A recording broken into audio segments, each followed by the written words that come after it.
Track Wrestling here in Cedar Falls at Preseason Nationals with Iowa State assistant coach Mike Zadick. First of all, I want to start with this tournament as a whole. I mean, a couple hour drive, hour and a half drive up the road for you today, but what have you liked about what you've seen up there? I know you've got at least one commit in this tournament.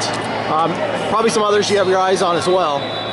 Yeah, I think it's just good for the program to be represented here. There is guys we're watching, continue to follow, younger kids that are coming up. But, you know, there's a lot of stud coaches here. A lot of programs here that you want to be available, you want to communicate, talk to them while you're here, keep those relationships fresh. And that's kind of the main reason, because I don't know how many athletes are in this tournament right now, but you got one coach, say, per 30, 40 athletes. I can talk to 15 coaches here, and that'll trickle down into probably 400 athletes. So that's kind of the angle I'm looking at, being here, following up with some of our kids that, you know, we've got committed and stuff, and just be supportive too of the in-state tournament. I think you're about 7 months onto the job now. What would you say are the biggest wins that you guys have had to this point? I mean, obviously, when you talk about literal wins, those haven't occurred yet. You'll get into the competition season here next week, next couple weeks.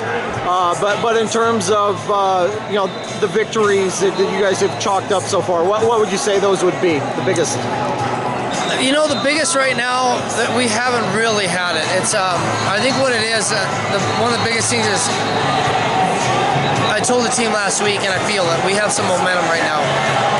And before it was kind of like picking up pieces and kind of getting things together, and then we wanted to kind of get moving forward. I think we've moved forward a little. Not where we want to be, but we move forward. And now we're starting to like gain some momentum with moving forward, to where I think things are going to start coming together and clicking better for us.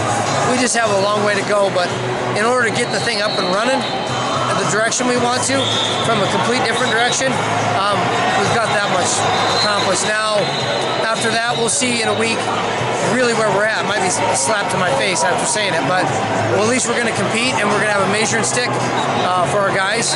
They'll have it, we'll have it as a staff, and continue to go. Do you have a good idea of where you're at, or are you eager to find out? I'm actually very eager to find out. I don't know. I mean, I know what I see. I don't know where we're really at, because I can't compare it to competition.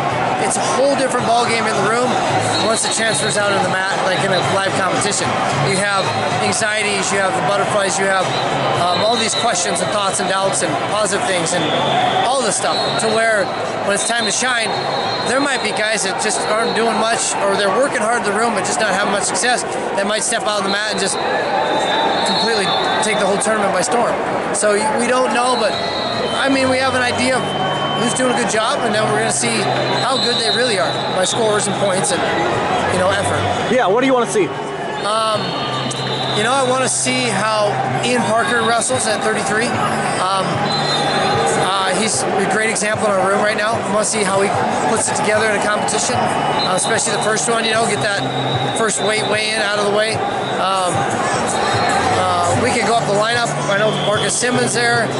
We have some 25-pounders that got a battle. We have Store's going to be exciting. People know Store, and we've seen some good things out of him.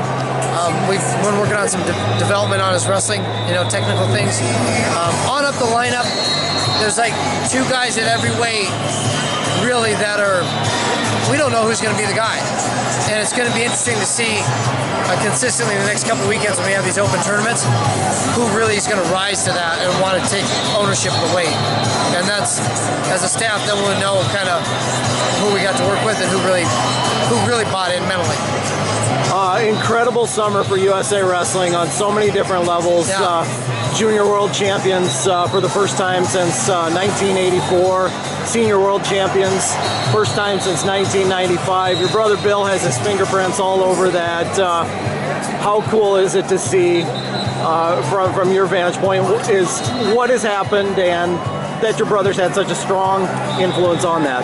Yeah, you know, I actually get the goosebumps just thinking about it. But I'm pretty, you know, I love my brother to death, so I'm pretty proud of what he does and how he does it. You know, he's just been awesome in all areas of it. And you know, there's a lot to be said about it, and I give a lot of credit to him.